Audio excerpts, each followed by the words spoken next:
The vet care alone had eaten into what I had put back for hay already. That didn't count the feed, basic supplies, fencing materials, dewormer, and about a million other things.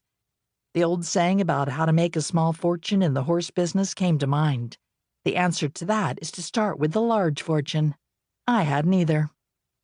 You'll have even more people bringing their mongrel horses in right next to my champions. He continued to yell into the phone, and I clicked the volume down a few notches. Your mess of a place has already affected my property value, and my buyers have to look at your eyesore every time I take them to the barn. I put up with this since you moved back here 2 years ago. Enough is enough. I instinctively turned around to look at his farm nestled on the hill overlooking mine. The High Line cut through the trees, and the electric co-op had cleared out a large swath of timber on each side. It made my house, barn, front paddock, and round pen all visible from his huge fancy barn on the hill, and it made the contrast between his 14-stall show barn and my 4-stall converted hay barn all the more stark in comparison.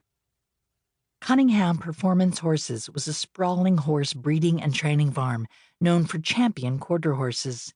His family had been here since the dawn of time, to hear him tell it, and he felt that gave him the right to tell everyone else what was and wasn't acceptable. I was proud of the effort I had put into my eyesore, and it was a needed resource. We had been at capacity, and sometimes beyond, since I had opened the barn doors. Besides, being here just felt right. I have a really hard time believing that my rescue has affected your property values. I kept a calm tone in spite of the fact that I was fast losing what little patience I had left. And having a nice lesson barn in the area can only help the horse community. Well, it won't be a nice lesson barn if it's at your rat-infested place. He hung up before I had a chance to respond, which was probably for the best, since the response bouncing around in my brain was decidedly not nice. What's old Albert on a tear about now? Tanner took the lead rope off my shoulder. He thinks lessons will cause more people to drive by his property, and I guess he thinks they might bring their horses, which I can't figure for the life of me why that bothers him so much, I said, and tried to take the rope back. Tanner put up a hand. I'll go get him. He's banged you up enough already, and Albert's just a cranky old codger. He's just scared, I said. The horse, not Albert. I handed the bucket of feed over, too.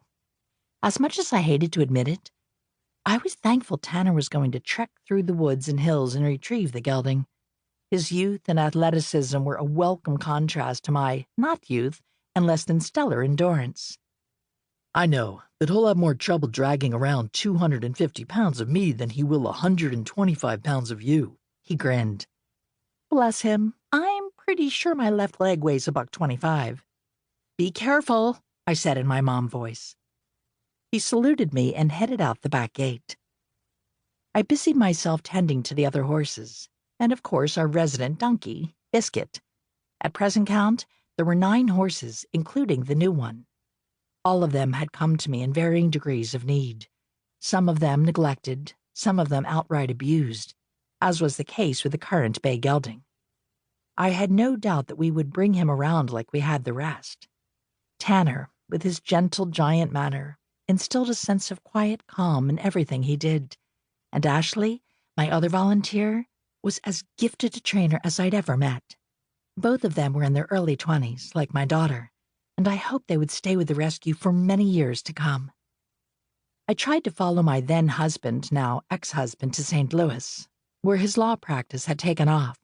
I tried to fit into that world, earning a master's degree and certification in forensic nursing, which had landed me a coveted position as a legal nurse consultant.